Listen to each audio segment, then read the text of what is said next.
Oke Bang Tamil, mungkin ngelihat kisruh donasi Agus dan Teh Novi, seperti apa nih menurut Abang dari sudut pandang hukum? Ya jadi gini, kalau saya lihat ya yang berseliweran di ruang publik ini banyak pihak-pihak yang kemudian melihat ini dari sisi sosial. Lalu kemudian menyatakan, mengambil kesimpulan bahwa Novi benar atau Novi salah, Agus benar, Agus salah. Nah kita harus pisahkan ini dari sudut pandang hukum. Nah kalau dari sudut pandang hukum, saya katakan di awal itu begini. Ketika Novi ya menggalang donasi tidak menggunakan rekening yayasan, nah itu kesalahan. Terlepas dari apapun alasannya, ya walaupun alasannya kita katakan bahwa diminta oleh pihak Agus dan lain sebagainya ya. Nah implikasi hukumnya apa? Implikasi hukumnya ketika menggunakan rekening Agus, maka Novi kehilangan hak untuk keberatan atas penggunaan uang itu.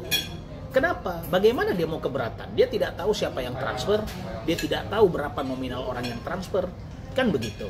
Nah lalu kemudian kalau hari ini masalah ini lalu berkembang ya, gini, secara hukum ketika donatur atau penyumbang menyumbangkan uang itu mengirimkan ke rekening Agus, suka tidak suka uang itu adalah haknya Agus. Terlepas dari jumlahnya berapa ya, terlepas dari jumlahnya berapa, uang itu adalah uangnya Agus. Nah kalau hari ini kemudian Novi keberatan ya, dianggap Agus tidak menggunakan uang itu semestinya. Nah, maka poin keberatannya Novi ini harus berlandaskan hukum. Keberatannya si Novi ini apakah sudah mendapatkan mandat secara tertulis dari para penyumbang? Karena yang berhak untuk keberatan uang itu digunakan tidak semestinya itu adalah penyumbang, bukan Novi. Nah, ini yang saya kira mesti digarisbawahi dan masyarakat harus tahu dengan jelas, gitu ya. Implikasi hukum kedua, ketika Agus mengirimkan uang itu ke rekening yayasan, ya. Nah, ini sudah poin hukum yang berbeda. Anggaplah ketika Agus mengirimkan uang itu ke rekening Novi, ini atas kesepakatan bersama gitu ya. Tapi ketika hari ini Agus itu meminta uang itu dan Novi tidak memberikan, nah ini punya implikasi hukum. Ini patut diduga terjadi penggelapan dana. Nah dananya siapa? Ini kan menjadi pertanyaan di publik, dananya siapa? Ya kalau dalam konteks itu dananya Agus. Kenapa? Karena uang itu berasal dari rekening Agus. Persoalan bahwa uang itu berasal dari para penyumbang-penyumbang lain, itu hal yang berbeda. Nah maka saya katakan, saya sebenarnya kasihan dengan Novi ini. Kenapa? Kita anggap ya, saya dari kacamata positif menyatakan Novi ini niatnya baik. Ya, Novi ini niatnya baik untuk membantu Agus. Namun ya sebelum mungkin sebelum didampingi kuasa hukum hari ini ya. Nah sebelum itu Novi ini tidak tahu akan langkah-langkah yang dia lakukan, sehingga langkah-langkah itu menggugurkan subjek dia secara legal standingnya dia itu. Jadi gitu saya kira. Oke. Untuk yayasan sendiri nih, Bang Tamil, ini kan nggak menggunakan rekening yayasan, mungkin tapi ada secara hukum ada standarnya nggak sih yayasan yang seperti apa gitu yang boleh menampung uang donasi? Nah gini ya, secara undang-undang ya, yayasan itu diperbolehkan untuk kemudian melakukan penggalangan dana sesuai dengan skup dari yayasan itu, apakah sosial, apakah budaya, apakah pendidikan dan lain sebagainya. Nah tapi ada hal-hal atau rambu-rambu yang harus diingat. Secara undang-undang, ketika melakukan penggalangan dana dalam skup nasional seperti yang dilakukan Novi dengan media sosial dan lain sebagainya, itu harus mendapatkan izin dari Kementerian Sosial. Nah pertanyaan lagi, apakah sebelum melakukan penggalangan dana Novi sudah mendapatkan izin tersebut? Ini kan menjadi pertanyaan kita. Kenapa ini menjadi pertanyaan? Karena hal ini sudah masuk ke ranah hukum, ya kan? Dan yang perlu juga masyarakat tahu, dan ini juga menjadi tanda tanya saya, yayasan atas penggalangan dana atau penggalangan donasi yang dilakukan itu berhak sampai 10%. Nah, berhak sampai 10% atas jumlah total sumbangan yang didapat. Nah, kalau kemudian melihat hiruk pikuk seperti ini, jangan-jangan publik menilai ada yang tidak clear terhadap 10% itu tadi. Nah, ini kan menjadi tanda tanya yang kemudian kira-kira membuat kedua belah pihak ini seperti ada hal-hal yang disembunyikan di ruang publik, ya kan? Nah, ini yang saya kira perlu menjadi perhatian kita semua. Oke, Bang, tapi boleh dielaborasi lebih dalam yang tadi masih abang sebut juga yang janggalnya itu artinya di pajak dari yang 10% tadi kah? 10% ini kan dari total donasi dari rekening Agus dan yayasan, atau Agus saja atau yayasan aja, atau gimana bang? Kalau kita bicara 10% yang wajib atau yang berhak, bukan wajib ya, yang berhak didapatkan oleh yayasan, dalam undang-undang itu tertulis gini, karena dalam penggalangan dana itu tentu ada biaya, ya kan? Nah, biaya-biaya itu bisa digantikan maksimal 10% dari total donasi yang didapat. Nah, sekarang memang yang namanya yang namanya uang sumbangan itu tidak terkena pajak secara hukum kita. Tapi jangan salah, yayasan itu adalah wajib pajak. Ya kan? Maka kalau kita bicara dari kacamata kritis, ada apa penggalangan dana menggunakan yayasan yang dimana itu badan hukum, tapi rekeningnya menggunakan rekening pribadi. Apa yang mau ditutup-tutupi di sini? Gitu loh. Itu menjadi pertanyaan publik saya kira. Bang, tadi abang sempat menyinggung mengenai diduga penggelapan ya bang ya. Penggelapan. Cuman untuk saat ini waktu itu sempat istri Agus datang ke yayasan atau ke panti itu meminta atau klaim uang yang sudah dipakai untuk berobat dan itu sudah diganti bang. Apakah itu bisa dibilang penggelapan juga atau gimana tuh bang? Gini, responsibility, saya bicara responsibility ya. Oke. Ketika pihak Agus memberikan uang itu ke rekening yayasan, itu itikat baik dari pihak Agus. Oke. Lalu kemudian ketika pihak Agus membawa katakanlah bon ya, bon berobat untuk diklaim ya, itu itikat baik. Tapi sekarang kita harus bicara hak secara hukum. Suka tidak suka, mau tidak mau, hak secara hukum, hak uang itu adalah haknya Agus. Karena balik seperti yang saya katakan tadi, para donatur mengirimkan uang itu ke rekeningnya Agus. Lalu bagaimana menggugurkan hak itu? Kan begitu pertanyaan yang hari ini ramai di ruang publik. Ya.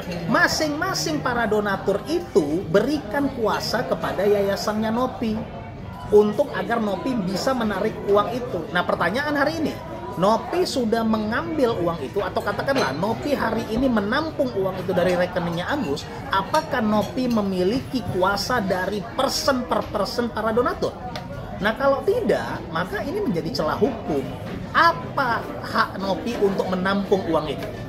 Secara hukum akan dipertanyakan gitu. Maka kalau kemudian pihak Agus itu melakukan laporan-laporan polisi atau upaya-upaya hukum, saya kira deliknya jelas. Gitu. Oke, kalau yang diperbincangkan netizen ini kan penggunaannya yang tidak sesuai ya, penggunaan dari Pak Agus sendiri. Nah, soal uang itu.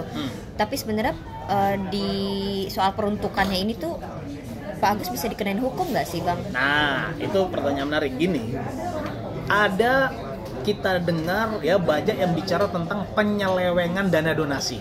Penyelewengan dana donasi itu ketika menggunakan nama Agus, uangnya nggak diberikan ke Agus, itu penyelewengan dana donasi namanya.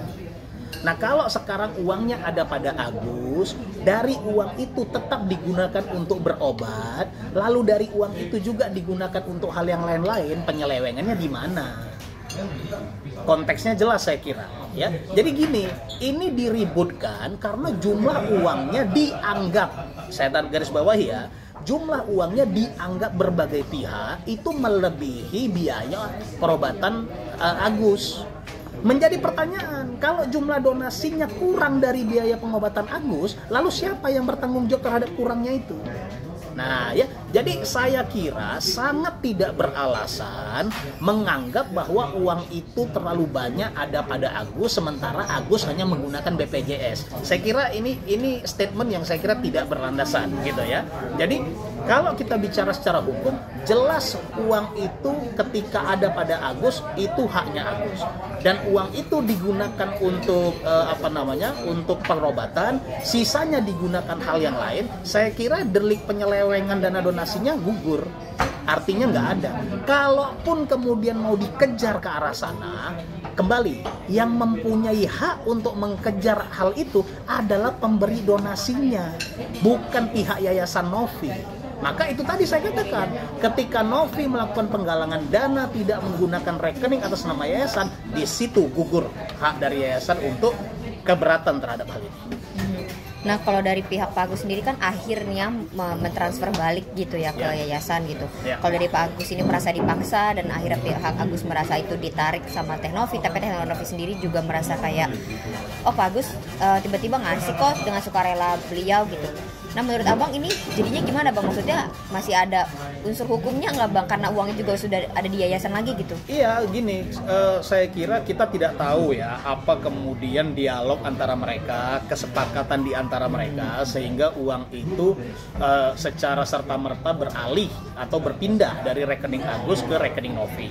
Tapi kalau kita melihat dari kemudian sektor perpindahannya itu, yang pertama ini jelas itikat baik daripada Agus karena dia mau memindahkan uang dari rekeningnya ke rekening yayasan, ya.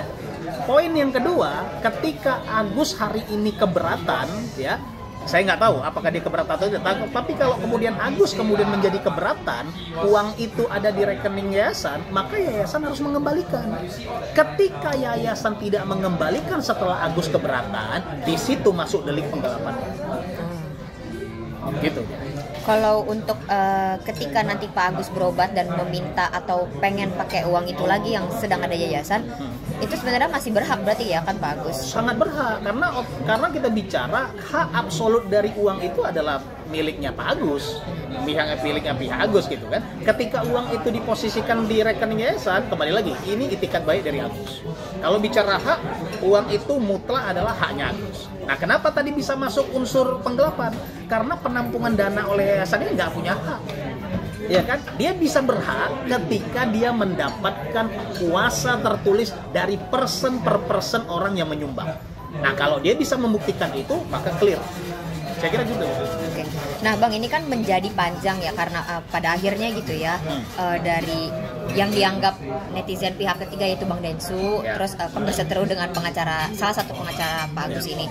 Menurut Abang gimana Bang dengan perseteruan mereka gitu yang bisa dibilang sejauh ini menurut Abang? Iya, saya kira gini ya. Saya kira kita mesti bisa memilah mana pihak-pihak yang kemudian benar-benar tulus untuk ingin mengentaskan persoalan ini. Saya cukup mengapresiasi ya Denny Sumargo, ya, dia melakukan itu dengan podcastnya, dengan kemampuan elaborasi medsos yang dia miliki sehingga begitu banyak masyarakat yang tahu kebutuhan Agus lalu menyumbang, ya kan? Nah, kalau kemudian konteks itu dijadikan permasalahan, saya kira ini adalah pola-pola yang keluar dari koridor. Ya kan, ini pola-pola yang keluar dari koridor dan saya sama sekali sangat menyayangkan. Kenapa? Karena hari ini kita tidak lagi bicara substansi. Substansinya adalah Agus yang cedera matanya, bagaimana kemudian bisa berobat, masyarakat kemudian iba dan memberi sumbangan. Nah, substansi itu hari ini bergeser kemana-mana dan saya lihat banyak pihak-pihak yang kemudian nimbrung di situ untuk boleh dikatakan pansos, gitu ya, boleh dikatakan pansos. Dan ini membuat pihak-pihak yang membantu secara tulus seperti Denny Sumargo itu jadi ketarik-tarik sana sini. Nah, jadi saya sebenarnya sangat menyayangkan hal-hal itu. Nah, ini kan sebenarnya berawal gitu ya dari hal-hal yang bisa dibilang mungkin sepele berasal dari komentar di sosmed dan sebagainya macam yang akhirnya semalam mereka bertemu gitu ya dan akhirnya viral. Menurut Abang yang dilakukan Bang Densu untuk sampai menghampiri Bang Farhan, menurut Abang gimana? Apakah salah atau seperti apa Bang? Gini, saya nggak bisa menilai apa yang dilakukan Denny Sumargo itu salah atau benar ya, karena ini bicara perasaan, ini bicara harga diri. Kadangkala kita sebagai manusia kita nggak bisa kemudian mengatakan oh ini hal sepele, oh ini hal besar, nggak, karena parameter sesuatu itu menjadi hal sepele atau hal besar itu tergantung dari orang yang merasakan. Nah, kalau saya lihat Denny Sumargo sampai kemudian datang ke kediamannya Farhan Abbas, dia tentu merasakan sakit yang luar biasa. Sakitnya di mana? Dia berusaha bagaimana kemudian ini bisa dilihat para masyarakat menyumbang, dia dengan tulus, lalu kemudian justru dia yang menjadi pihak ketarik-tarik, seolah-olah dia ini pro pihak A, dia pro pihak B gitu kan. Nah, ini yang saya kira dia tidak bisa terima. Nah, apalagi kemudian ada kata per kata yang memang kurang layak diutarakan. Nah, itu dia mungkin butuh clear saja. Ya kan, sebagai seorang manusia, public figure, terlepas dari itu sebagai seorang laki-laki dengan laki-laki, dia mungkin butuh clear. Dan pertemuan semalam saya kira sudah meng-clearkan itu. Nah, kalau setelah itu masih ada kemudian cywar di ruang publik, saya juga menyayangkan itu. Saya kira begitu. Kalau menurut abang, kira-kira baiknya berhubung laporannya sudah masuk dan sudah telanjur juga gitu ya, menurut abang baiknya selesainya gimana nih bang untuk secara hukumnya? Saya hukum.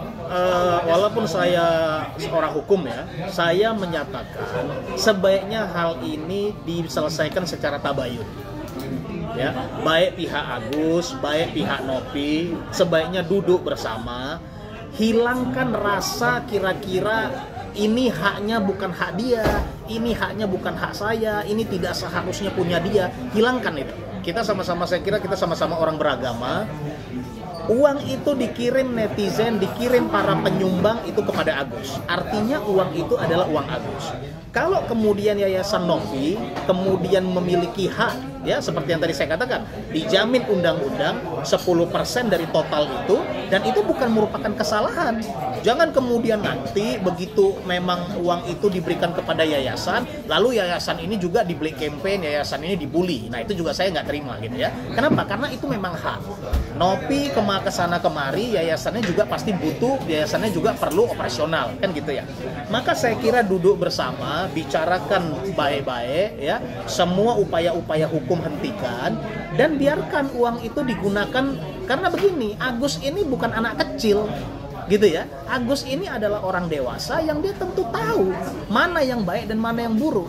Kalau kemudian dia menggunakan uang itu tidak sesuai, ya maka biarkan mudaratnya kepada dia. Tapi kalau dia menggunakan uang itu sesuai, lalu matanya bisa kembali normal, tentu kan itu keinginan kita semua. Bagaimana Agus bisa berobat dengan baik, kan gitu kan? Saya kira demikian. Ini hanya tinggal bagaimana masing-masing bisa menurunkan egonya, masing-masing bisa mengurangkan dongkolnya dan duduk bersama. Saya kira begitu. Oke, nah mungkin pesan atau saran lah gitu Ya. Pak Agus dulu, Bang. Ya. Nah, saya kira gini ya, kalau dari sisi Agus, saya kira ini sebenarnya saya lihat dari kedua belah pihak sebenarnya niatnya baik. Hanya apa? Hanya memang tidak teredukasi hukum dengan baik. Nah, itu poinnya. Kenapa? Agus merasa penggunaan uang itu untuk hal-hal satu dan lain hal di luar dari perobatannya itu adalah hal wajar. Ya memang sebetulnya kalau kita mau tarik ke sana tarik ke sini itu wajar. Kenapa? Karena bukan serta-merta tidak digunakan sama sekali untuk pengobatan matanya, kan gitu. Kan di sini ada yang namanya skala prioritas. Dia tentu memprioritaskan itu, tapi nggak bisa kita tutup. Bahwasannya apa? Ada hal-hal lain yang juga memang perlu, dan itu biaya, dan itu perlu dikeluarkan. Gitu loh. Nah, saran saya kepada Novi ya, Novi ini niatnya baik, dia punya yayasan, tapi ini jadikan pelajaran ke depan begitu dapat propose orang untuk dibantu, harap agar orang itu bisa dicek